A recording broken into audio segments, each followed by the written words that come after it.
What is mild cognitive impairment? Mild cognitive impairment is probably best thought of as somewhere between normal aging and dementia. So they are cognitive changes that have affected the brain more than was there at baseline and more than would be expected for age. But the impairment, both the cognitive impairment, but especially the functional impairment, the impact on day to day is not as severe as in dementia. So, kind of an intermediate state.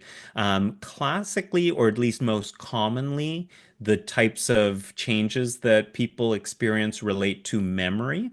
So, we sometimes talk about the amnestic type of mild cognitive impairment.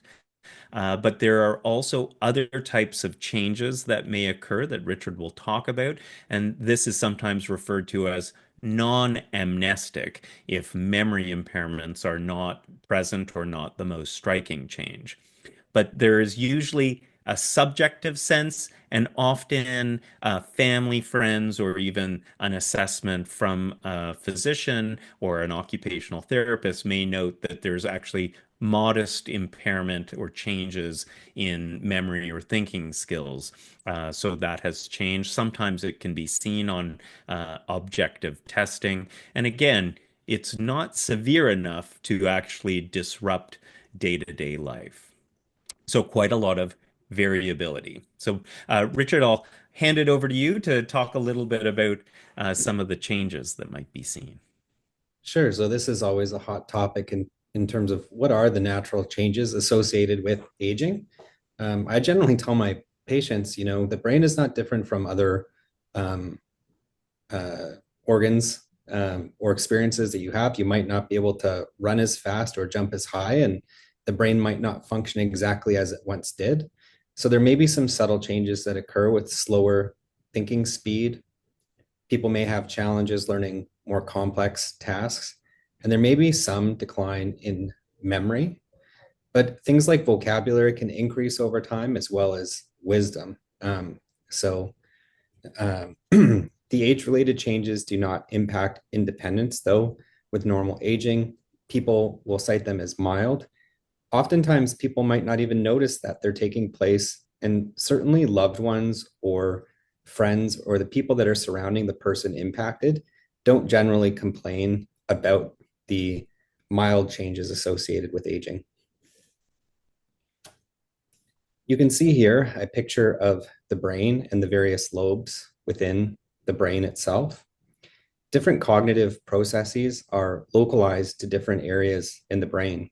So the temporal lobe, for instance, is very important for things such as memory, which Anthony just cited, but other things in terms of understanding language properly. The frontal lobe is very important for the more complex processing that we do in terms of planning, organizing, sequencing events, or abstracting difficult concepts. It's also very important for your social functioning, understanding how to interact with the people that surround you in an appropriate fashion. So, depending on where the injury takes place and depending on what is causing the injury to the brain itself, in the case of neurodegenerative conditions like Alzheimer's disease, they may frequently impact the temporal lobe and memory first, whereas frontal temporal dementias may impact the frontal lobe first. So, depending on where the brain is being impacted and what is impacting the brain, people will look different and have different symptoms of cognitive impairment. Here are some examples of the different cognitive domains that are associated with those various areas within the brain. So somebody that has learning and memory dysfunction may forget medications, repeat themselves, or miss appointments. Classically, too, you may see people forget something that's happened within, a day or two of an event taking place. With language, people may exhibit tip of the tongue phenomenon with problems recalling names of distant friends or acquaintances, potentially trouble expressing themselves and not finding the right words, and word finding issues. With visual and spatial functions, people may have difficulties driving, initially first in um, unfamiliar environments and then over time in familiar environments, and they may get lost in familiar places. With respect to executive function, multitasking can be impaired, difficulty with complex decisions, and challenges with preparing meals or banking. And with respect to social function, people may exhibit changes in personality and behavior, social inappropriateness, maybe swearing at the wrong time, or unsafe decisions with money or finances. So here we'll contrast normal aging in terms of the symptoms that people may experience between normal aging and mild cognitive impairment. So I'll use two examples from memory and executive function. So, somebody might have some mild forgetfulness, occasionally not remembering something that had taken place or forgetting to take the garbage out, for instance. Whereas in mild cognitive impairment, people will have a consistent pattern of memory lapses that are noticed by often themselves as well as their friends and family. So this might be forgetting their appointments or forgetting to make bill payments. With respect to executive function, people with normal aging may have some mild difficulty with complex planning or decision making. Perhaps, they could whip through their taxes before, but now it's taking a bit longer. Whereas people that have mild cognitive impairment will have more consistent challenges with planning, organizing, and problem solving. And this is usually exhibited in things like finances first or cooking complex meals for large groups.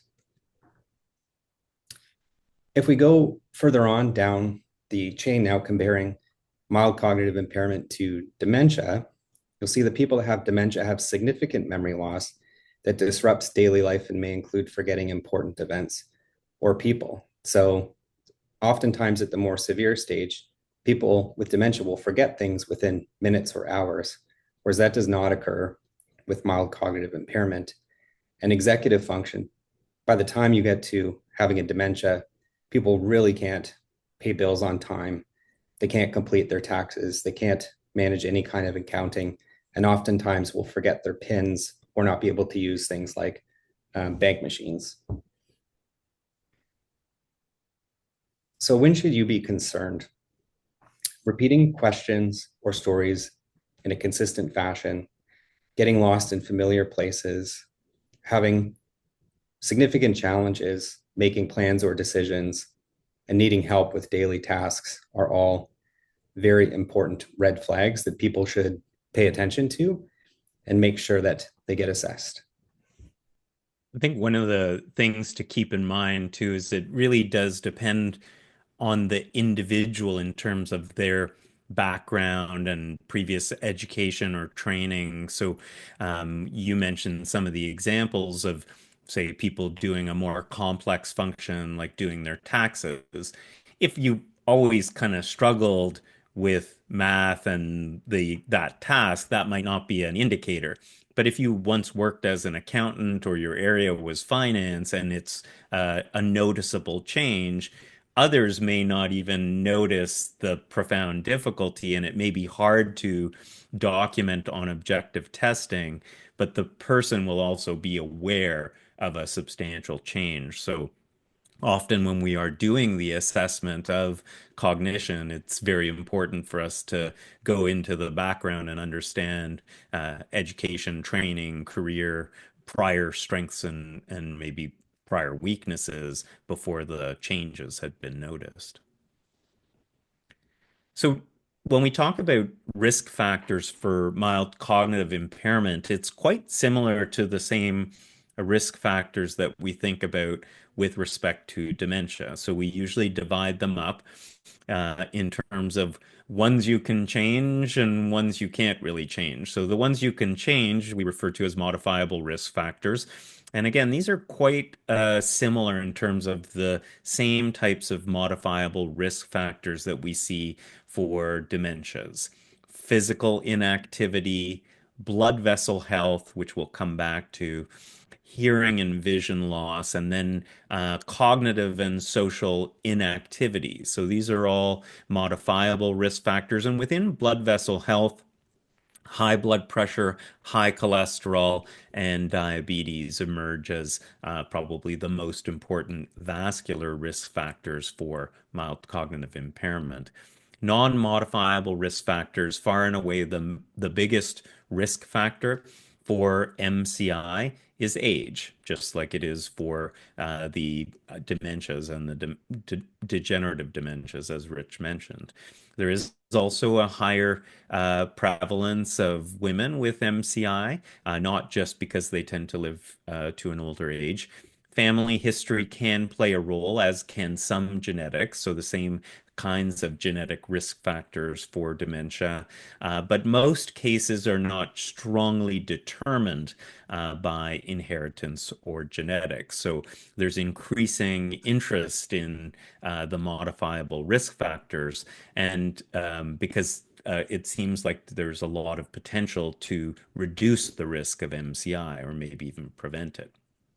When we think about the underlying diseases that may cause MCI, on the one hand, there are all of the same diseases that may cause the degenerative dementias. So, Alzheimer's disease being the most common, but vascular disease or vascular dementia being very common, and also the potential that there may be mixed causes, both Alzheimer's disease pathology and vascular disease. So hence the focus on those reversible or modifiable blood vessel health risk factors. The other types of degenerative dementias or dementias that may be associated with MCI are things like Parkinson's disease or Lewy body disease, some of the other relatively common causes of dementia. Potentially treatable conditions are a really important aspect of the assessment and potentially reversible causes of mild cognitive impairment. And we'll talk a little bit more about that in the Q&A. But Richard and I, when we're assessing people in the hospital with cognitive impairment, we see a lot of people with medication side effects, or they have a metabolic disease, an abnormality with their thyroid gland or kidney or liver disease. And the changes associated with that medical condition are affecting their cognition to the point where they're having signs and symptoms of mild cognitive impairment. So part of the aspect of assessment is to rule out some of these potentially treatable conditions. Some of the vitamin deficiencies, probably one of the more common to cause cognitive impairments would be vitamin B12 deficiency. So that's one of the ones we would often check. Sleep disorders may cause sedation and fatigue and slowed, like impairments in cognition and attention. Almost every type of substance use disorder may affect cognition. The more common ones that we see are probably alcohol use disorders, but there's many, many conditions that may affect cognition, and many of them are treatable. So it's very important to have a full medication assessment. When we look over time at what happens, as with many things in medicine, we say, well, you can divide it into three. Some people stay the same, some people might even improve, and some people will worsen. And so depends largely on the cause. So if you have mild cognitive impairment due to one of the dementias, like Alzheimer's disease, those cases are likely to progress over time. And you can see in box number 3, progression is estimated to be about 5 to 15% of patients with mild cognitive impairment will develop dementia. That's kind of the yearly risk of developing dementia. However, as you can see from that, I guess the good take-home message, MCI is not inevitable, and development or progression is also not inevitable. So some people, especially if there's an underlying medical cause that is found, their function may improve.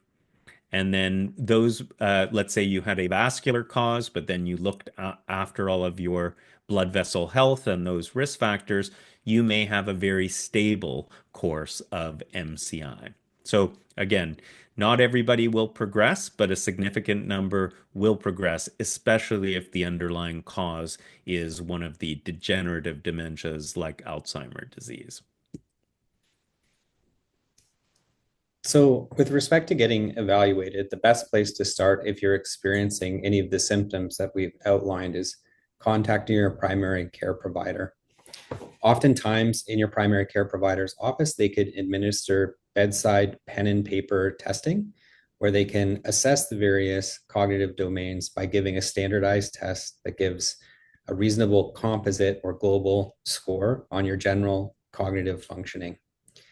There's also the possibility then, if they feel like they need additional help, they can send you to specialized memory clinics where you can be assessed by either a neurologist, a geriatrician, or a geriatric psychiatrist that might be more familiar with the various neurodegenerative types of disease or other more complicated conditions which could cause cognitive impairment, like seizures and the related medications that might be used in that setting. After receiving a diagnosis and understanding where testing may lie for you, it's always useful to have annual assessments so that you can help track changes. And during these annual assessments, we will track, what's been happening to you in your day-to-day life functioning, psychiatric symptoms that people may be experiencing, repeating cognitive testing, doing physical examinations, and then reviewing various investigations that may include pictures of the brain, like an MRI or a CT scan, or various blood work.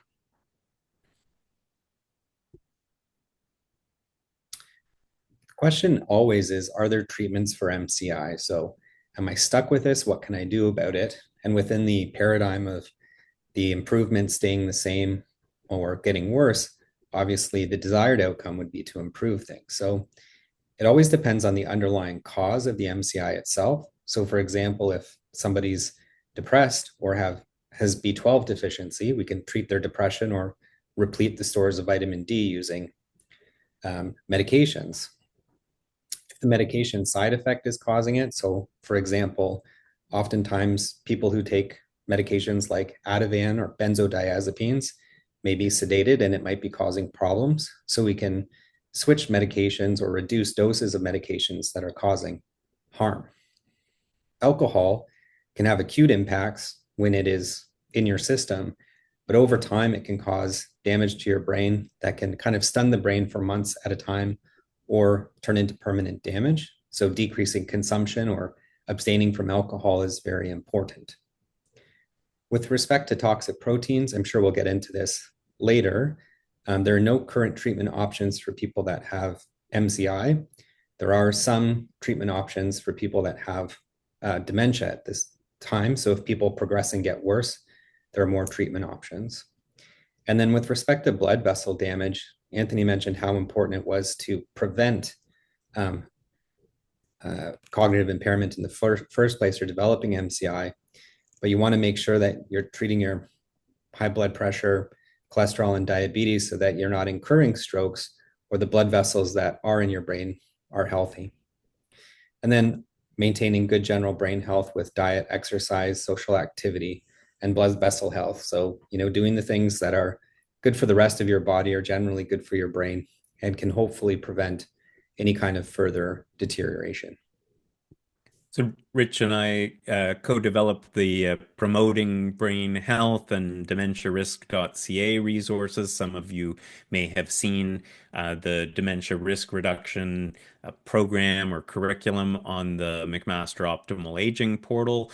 We actually have also done a randomized control trial to look at the effectiveness of this education program to raise awareness about the things you can do to reduce your risk of dementia. And those same things are all things that can reduce your risk of developing MCI as well. So physical activity, weight management, blood vessel health, the importance of diet and good nutrition. Smoking and alcohol are risk factors. So if you can quit smoking and reduce or stop alcohol as well.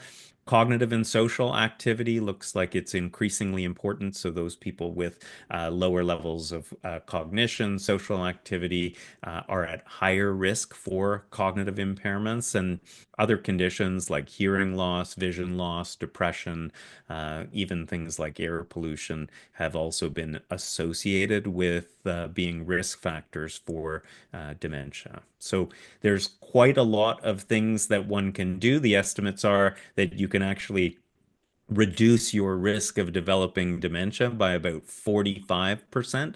Some other studies have looked at, if you can do up to five of the positive changes, protective factors, or reduce risks. Some studies have shown estimated reduction in cases of Alzheimer's over 50%, as high as 66%.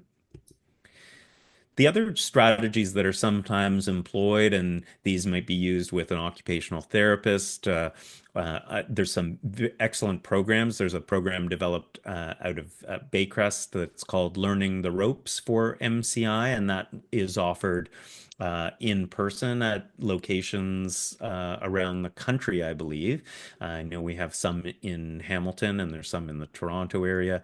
They have a very good webinar that explains it, but they're big proponents of trying to use compensatory tools like an agenda, a notebook, or if you're comfortable using a smart book to try to compensate for some of the changes that may have occurred with memory. So using some of those strategies can help you to, if you functionally, if you are starting to notice changes in your memory. They also have some tips for family and friends as well. Things like dosettes for keeping track of your medications, trying to look after things like sleep and avoiding stressful situations, which may also add to the cognitive load and tax.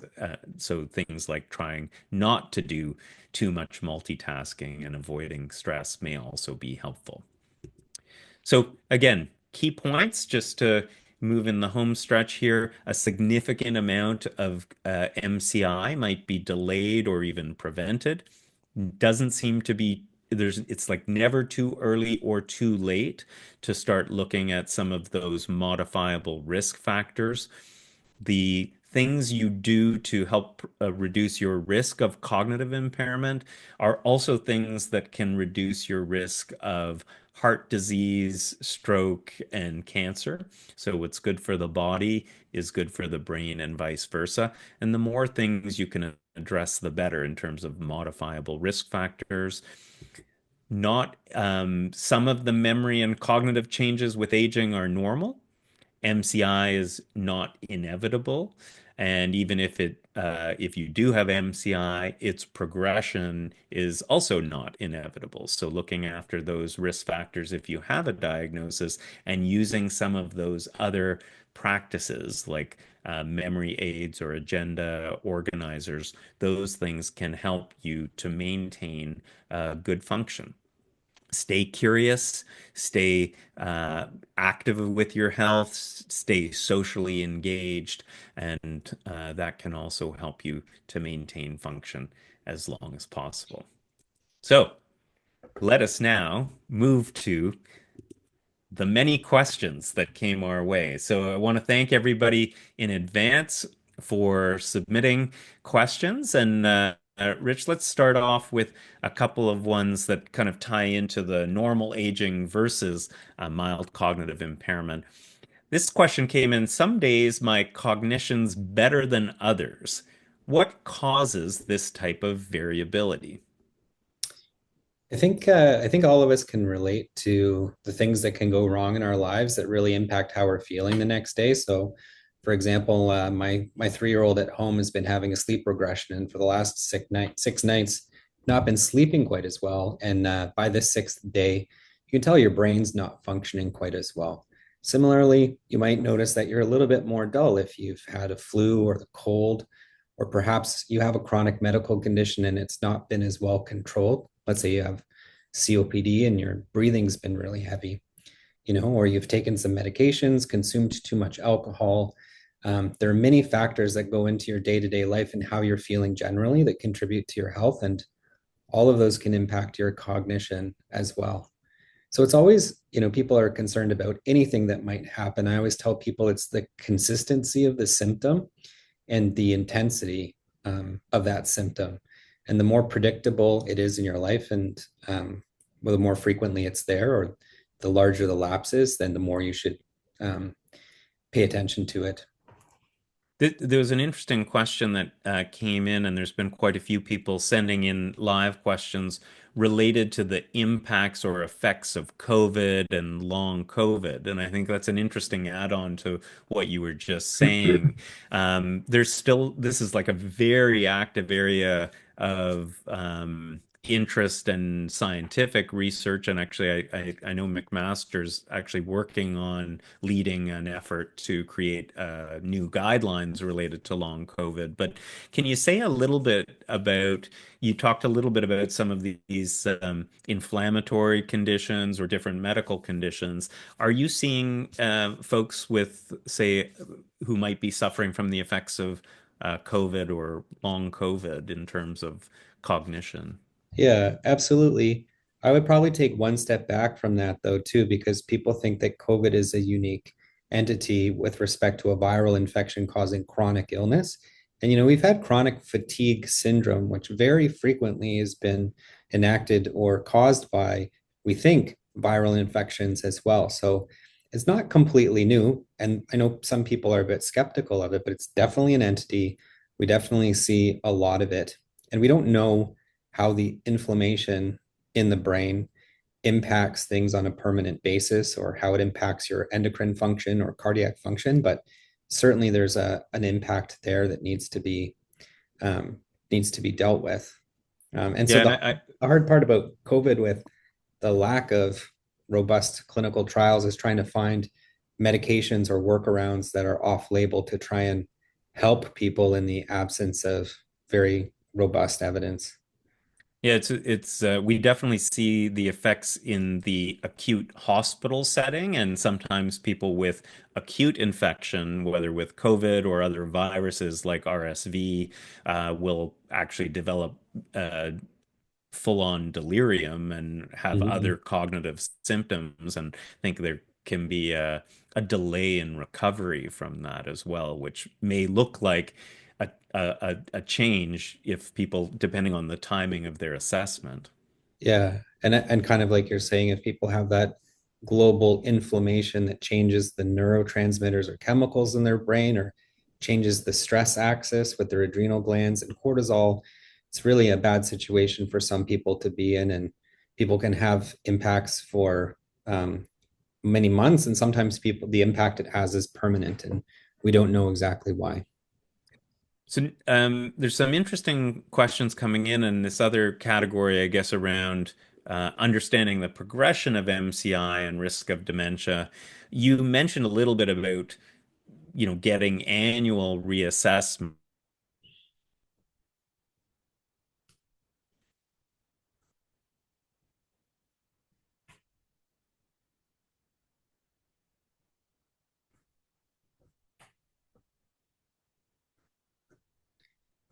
Anthony, is that you or me?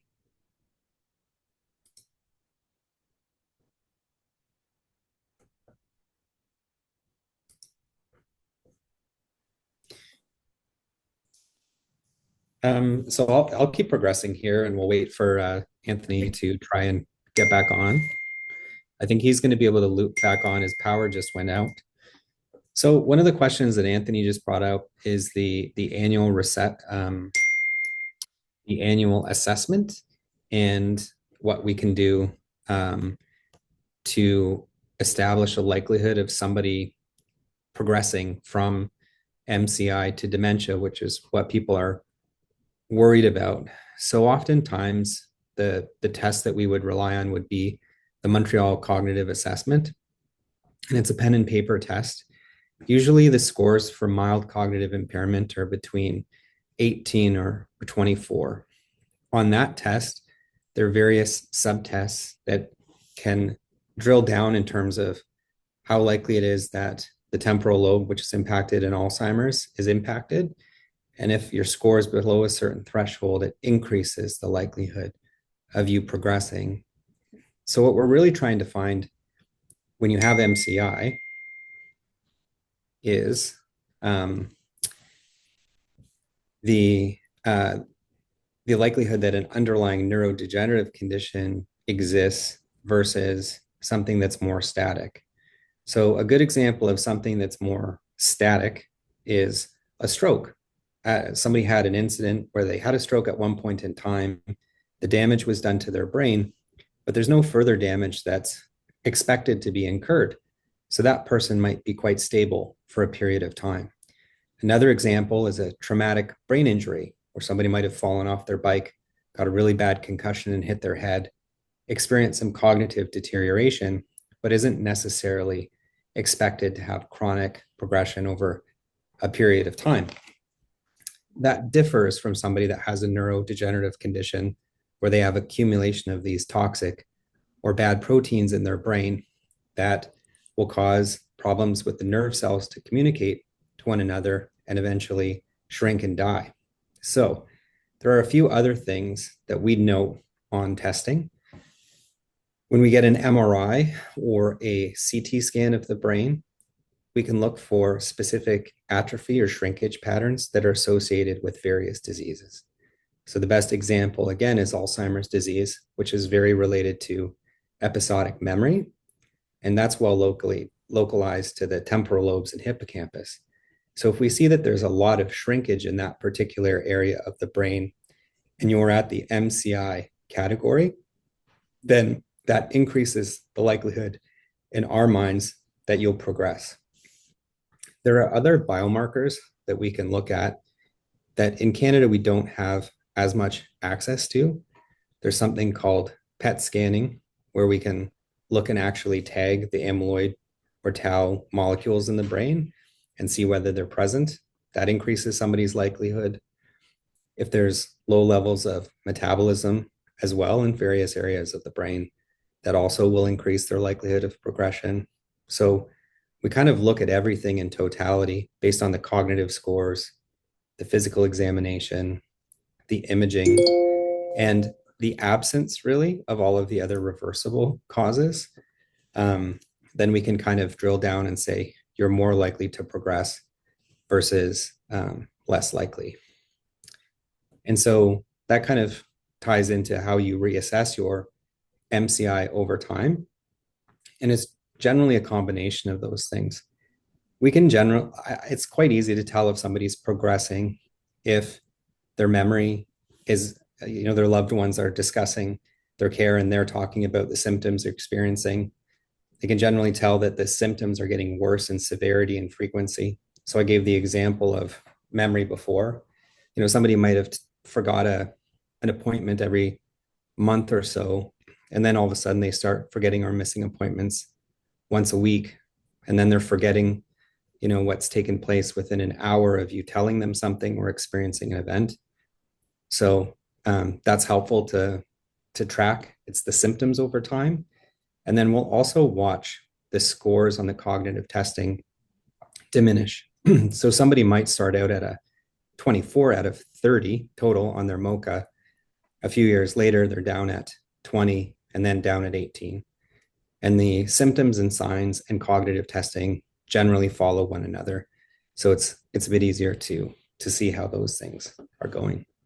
We had a couple of interesting questions, and I apologize. I've been living the dream of the power outage and then signing back in. So, honest, I was attentively listening the whole time. But yes, I think I'm back right now. But there was a very good question talking about the sort of what is the state in Canada now around some of these other biomarkers. And I think that that person may have been alluding to there's been more research coming out lately showing early changes in brains related to some of the degenerative diseases when people are testing with biomarkers or more detailed imaging and following patients for longer, that some of the pathology or brain changes or disease markers may be present 20, 30 years prior to the development of symptoms. So, this notion of pre-symptomatic disease for people with MCI or who may go on to develop dementia is very hard to diagnose in the normal way right now because Mm. those studies were done as part of research. But what's interesting is there are also a lot of people in older age demonstrating multiple different pathologies, like those disease markers, who do not necessarily go on to develop MCI or dementia. So, a lot of the work being done now, in terms of still on a research basis, is trying to pull all those things together, often using machine learning or AI algorithms to say, look, can we take all of this different information, pull it together, and have a better model of predicting risk, understanding who's going to potentially develop MCI or dementia, and that may become a more reliable way in the future of determining who would benefit the most from, say, an early intervention or a treatment. Yeah, they are reviewing the Alzheimer's disease diagnostic criteria and have really switched from a clinical assessment, like, oh, your language and memory and visual Yeah. spatial problems are there, and that generally is what Alzheimer's people look like, knowing that there are many different presentations, like 4 or 5 different presentations, to now moving to a pathology based diagnosis, saying, now that I can do a spinal tap and see what the ratio of amyloid to tau is, and I can scan your brain and see that you have amyloid in your brain, it's much easier to treat that as a biologic entity in itself, as opposed to how those entities manifest in a very heterogeneous manner on the Yeah. clinical spectrum. So I think that'll be a lot more helpful over time.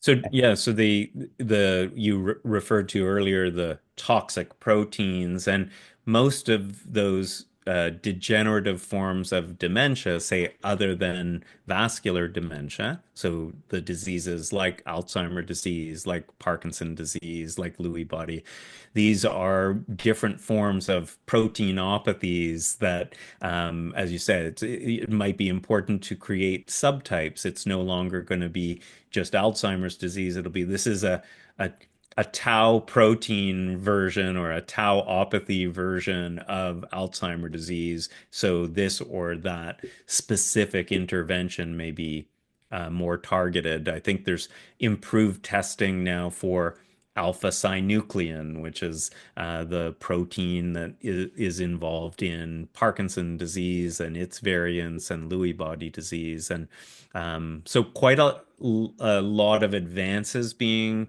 made to improve the biomarkers and diagnosis, but I think it's the state of the art on the research side has not yet translated into clinical care in Canada. And I think there are challenges with respect to both access to care, but also if there are different forms of investigations or early interventions, we are short quite a lot of neurologists and geriatricians to be able to manage that.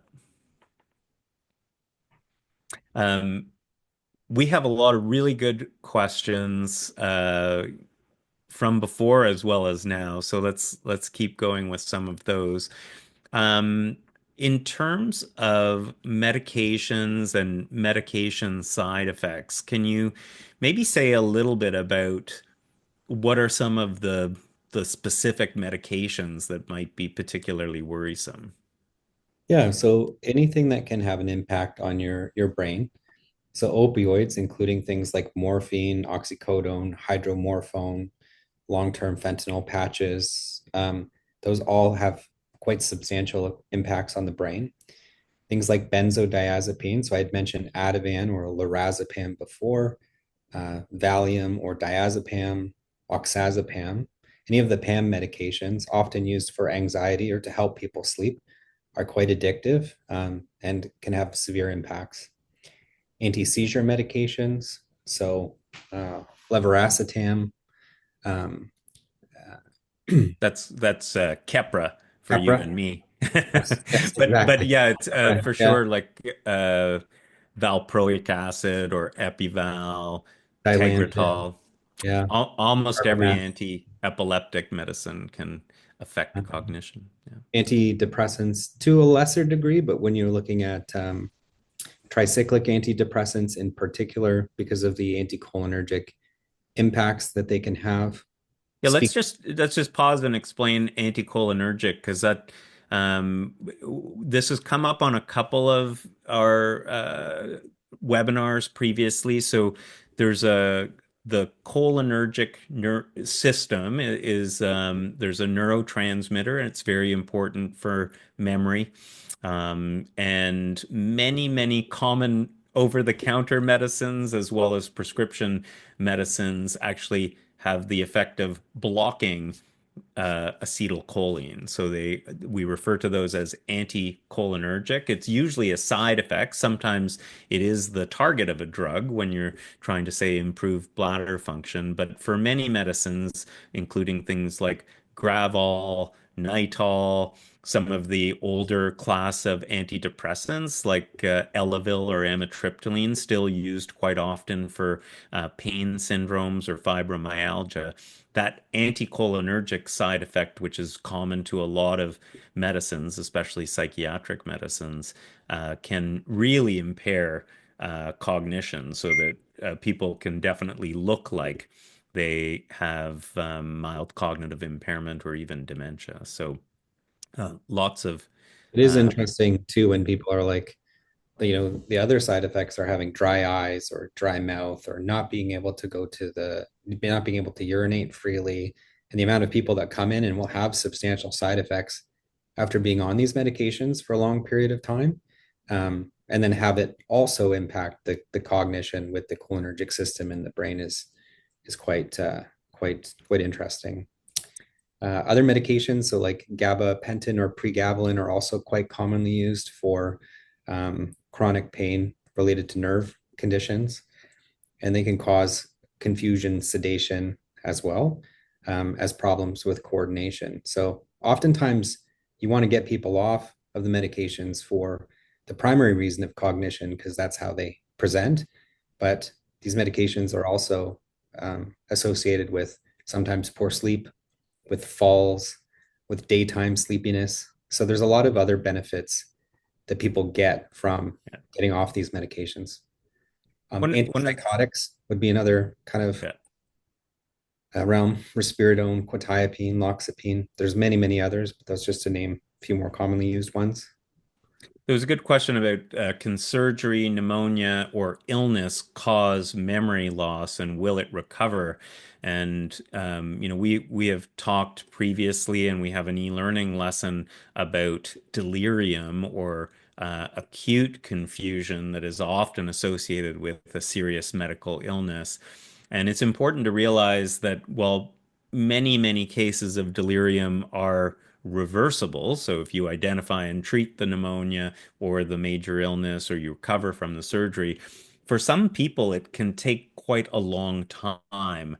And so they may have a longer period even after they're discharged from hospital where they are noticing memory impairments. And I think it's something like 80% of patients, especially if they're vulnerable and they've had a severe episode of delirium, they may still have symptoms of delirium for some time. So Mm.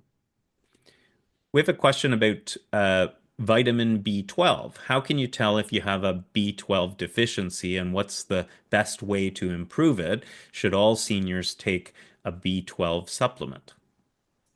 B12 can be a bit challenging. So if you have severe B12 deficiency, you can get something called a megaloblastic anemia, where there's something, your cells get a little bit large. You'll get abnormalities to your white blood cells. But that's honestly if you have very severe deficiency. You can get neurologic damage to your peripheral nerves. So people sometimes get numbness or tingling. They can also get damage to their spinal cord. But these are really on the severe continuum of disease. And oftentimes people can have more mild effects with lower levels. So the best way is to just get a level checked. Generally, if it's above 300 in Canada, you don't really have to worry about it. If it's between 2 and 300, you may require additional testing. Often I'll send people for a homocysteine level just to see if that's abnormal because you can still be deficient technically at the cellular level, even though your levels are normal. And then, if you're below 200, then it's a much higher probability. It's not a bad thing if people are generally below 300, then we'll treat. It's not a high quality scientific recommendation, but you don't want to miss that window and have people fall too low and then run into the more severe significant problems. So Yeah, it actually will, if it's untreated, can affect the white matter in the brain and can be associated as one of the potentially reversible causes of cognitive impairment, can also be associated with depressive symptoms and anxiety. And if caught in time and treated appropriately, all of those neuropsychiatric and cognitive symptoms may improve.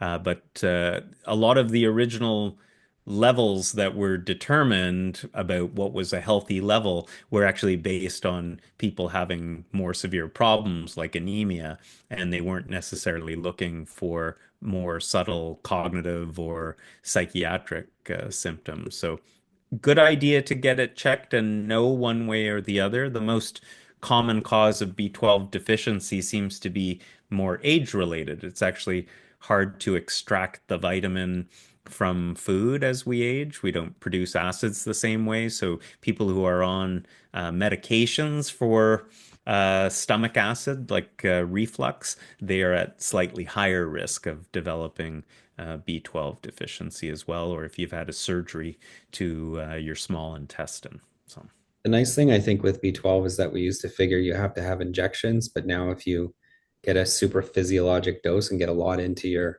small intestines, you can still absorb enough of it, which is good.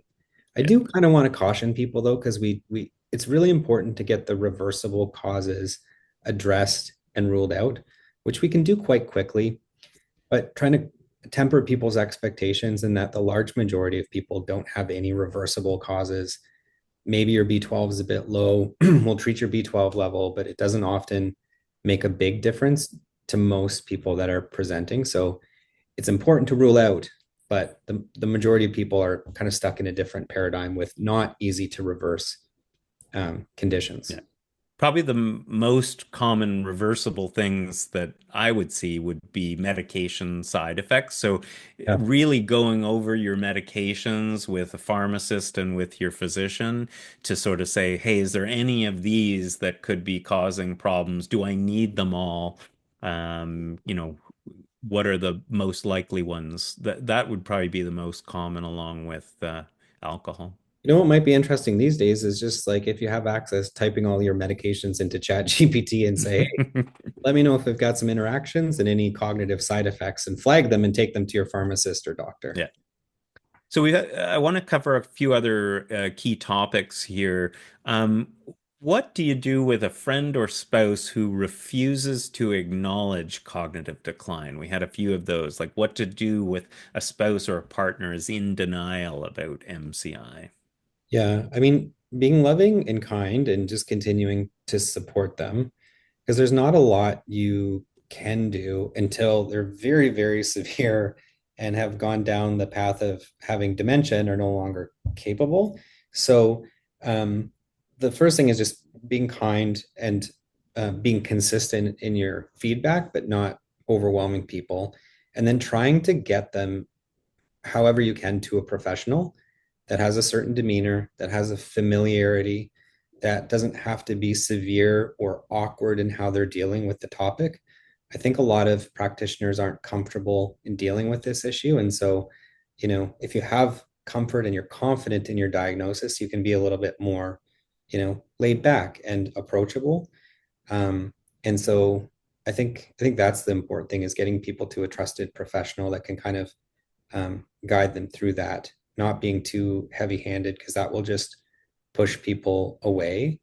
And then what I found is helpful sometimes is people actually documenting and taking it to people in a kind way. Like, you know, subjectively, we always have arguments like, oh, did this happen? Did it not happen? But if you've actually documented, like, hey, well, you kind of forgot this, and this was a big issue for our family, and you missed this bill payment. And, these are things that we've noticed over time, and kind of build your case, then sometimes people can be more agreeable. I'm not sure. Do you have any additional suggestions, Anthony? I think it's one of the more challenging aspects of it, and I think I want to say it's also a very common one. So Yeah. I like the way you phrased it, and I can still imagine somebody who's like, "Why are you all coming at me? Why are you attacking me?" Because I just think it's very challenging, and there may also be some like emotional or executive changes that make the person a little bit more irritable or less accepting of it, or More um, labile. yeah, more a lower frustration tolerance, so that if somebody with good intentions is coming to suggest you get an assessment, there could actually be, it could be more challenging than it might have been otherwise. So we do see with some people basically emotional and behavioral changes related to the mild cognitive impairment. So they can become more emotional or irritable, more changeable, or labile in their mood. So, Yeah, and uh, the concept of insight, right, is like some yeah. people are like, wow, I really know that I have a problem, and other people are completely unaware of the problems that they have. So, getting the testing done too, like if you can actually show somebody like, hey, this was a pretty easy test, and this is how you did on it. You missed this clock drawing and your cube was not very good. So, this is just something we have to work with. You're not attacking, but you're just providing information that's more objective to them. We've had a couple of other questions, and I do want to respect everybody's time and wrap up soon. So we'll maybe hit three more items that have come in. Few questions on sleep. What exactly is a sleep disorder, and is poor sleep a cause of MCI? Yeah, so definitely poor sleep can contribute to poor cognitive testing. Sleep disorders are can be quite broad. So they can be something like obstructive sleep apnea, which could have an anatomic component in people that are quite obese, and it causes you to stop breathing in the middle of the night, causing poor oxygen flow to the brain and cognitive impairment in that fashion, with daytime sleepiness and a propensity to fall asleep. And if you get treatment through CPAP or BiPAP, which are those masks that people wear overnight, then that causes people to be able to breathe and get oxygen in their brain overnight and overcome the illness there. So that's an example of a sleep disordered breathing that can really profoundly impact your cognition. Anecdotally, I've seen people, have no other causes, get diagnosed with sleep apnea, start CPAP therapy, and their cognitive testing can improve, between 4 and 6 points, and give them energy and all of that stuff. So temper people's expectations, but that's a possibility. There are other sleep disorders, such as restless legs, where people may have iron deficiency or be on medications, which can cause it. But it causes your legs to have an abnormal sensation. And when you move them, it can kind of go away. So that can keep people up. Um, Another example would be a periodic limb movement of sleep, where your legs just move on their own. We don't know why precisely. And I'm not a sleep expert. There are sleep experts, but that kind of keeps your brain from going through the normal patterns and stages of sleep, which cause sleep to be restorative. So anything that impacts you from a primary sleep disorder point of view can impact your cognition the next day. Now, there are more theories in terms of the beta amyloid protein in the CSF kind of gets cycled. It gets stored in your brain and into your CSF. And a lot of that replenishing and clearing of the amyloid from your brain seems to happen in sleep. There are um, animal models of mice that have been sleep deprived that will accumulate more amyloid protein than if they weren't sleep deprived. So not only does it impact your ability to just function immediately because your brain needs sleep, but it's also theorized that chronic sleep deprivation may worsen the accumulation of the toxic proteins that can cause Alzheimer's disease. So there's a lot of reasons Yeah. to do that sleep hygiene thing and try and get the most sleep you can.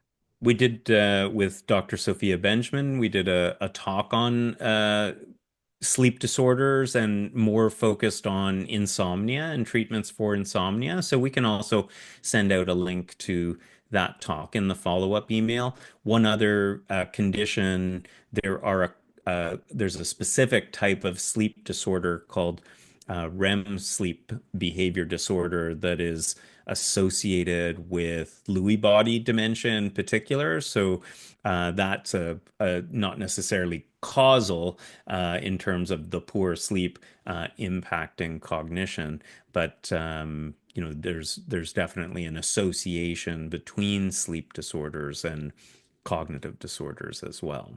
And I mean, that's an interesting one with the Parkinson's and DLB and multisystem atrophy. So if people have just REM sleep disorder and you follow them for 5 years, it's like 30% of people will develop Parkinsonian-like syndrome. And if you follow them for 10 years, 70 to 80% of people will develop it. So there's something intricately tied between REM sleep disorder Yeah. and alpha-synucleinopathies. And we'll also in the follow-up, we'll be sharing the handout with some other resources as well as the sleep disorders. Couple more questions before we wrap here, but there was a question or a few questions around long-term use of antidepressants, particularly the most common type, SSRIs or selective serotonin reuptake inhibitors, and can they contribute to MCI or dementia? I will say at this time, there is no evidence of SSRIs and a strong association with MCI or dementia. And I will say there is an association with depression as a risk factor. The best thing in terms of dementia risk reduction or MCI risk reduction would be having treatment for depression. That could be non-pharmacologic treatment but it may also involve medications like SSRIs. There are a couple of the SSRIs that do have that anticholinergic side effect we were talking about earlier. One of the ones that is probably the most anticholinergic is paroxetine or Paxil. So if you're having cognitive side effects, that might be and you're on Paxil, that might be a good one to ask your doctor or pharmacist if they think it could be contributing, but not so much as a risk factor. Long-term use has not really been strongly associated with MCI or dementia. Um, One final question, and then I just want to highlight a couple of things. So, any research that you know of on concussions at an early age due to sports, and then maybe again in later life that might put people at increased risk? Yeah, so in early life, if you have a traumatic brain injury associated with loss of consciousness, it's one of those things that increases your risk, but not dissimilar to smoking or high blood cholesterol or the other lifestyle factors that you had mentioned. So it's not something where it's causative. It's just something that's, interesting to note.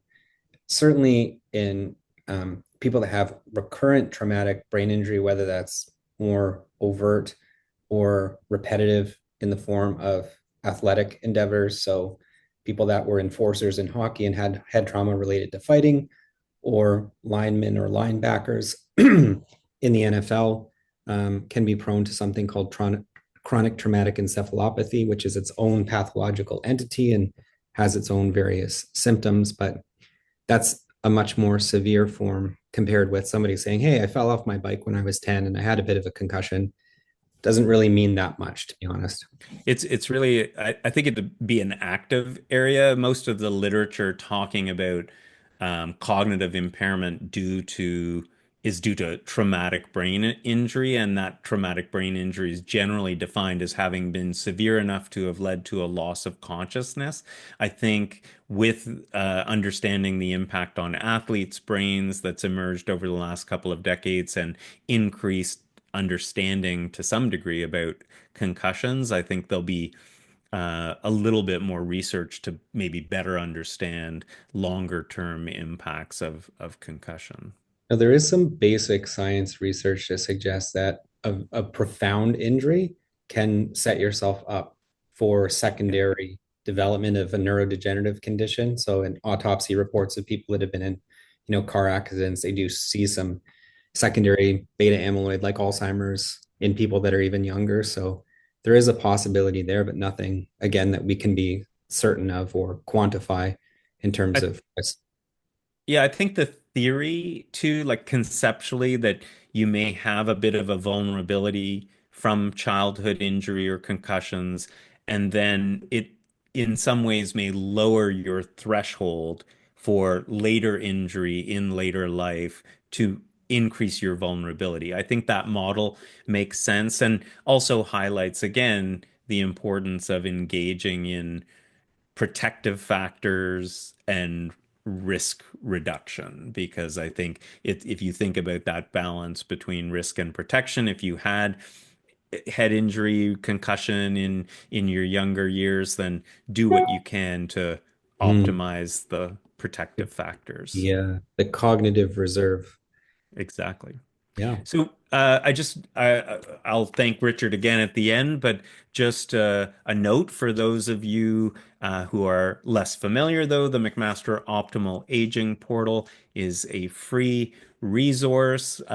You'll notice there's a large red donate button at the top of the interface that helps to enable us to keep it free. So I want to thank people who have donated over the last few years, which has made it possible for us to continue doing webinars as well as offering the great resource of the evidence-based content that composes the McMaster Optimal Aging Portal. There is a free weekly email newsletter. Maybe some of you heard about our e-learning resources or evidence-based blog posts, evidence summaries, or webinars through that. It's a great way to keep attuned to new evidence-based content that comes out on the portal weekly. We do record these videos. The Alumni Association does as well. Christine's going to send the follow-up email for that. We also host videos on the portal as well. And you can access e-learning related to dementia risk reduction, mild cognitive impairment. There's a new dementia series based on the work that Richard and I have done with the iGeriCare resource for care partners of people living with dementia. And those usually have the e-learning lessons are often accompanied by micro learning. So these are shorter weekly emails. Some of them are 3 weeks, 4 weeks, up to 12 weeks that summarize some of the content from the special e-learning series as well. We also have a YouTube channel. So the Insomnia and Sleep Disorders recorded webinar is available through the portal. It can also be accessed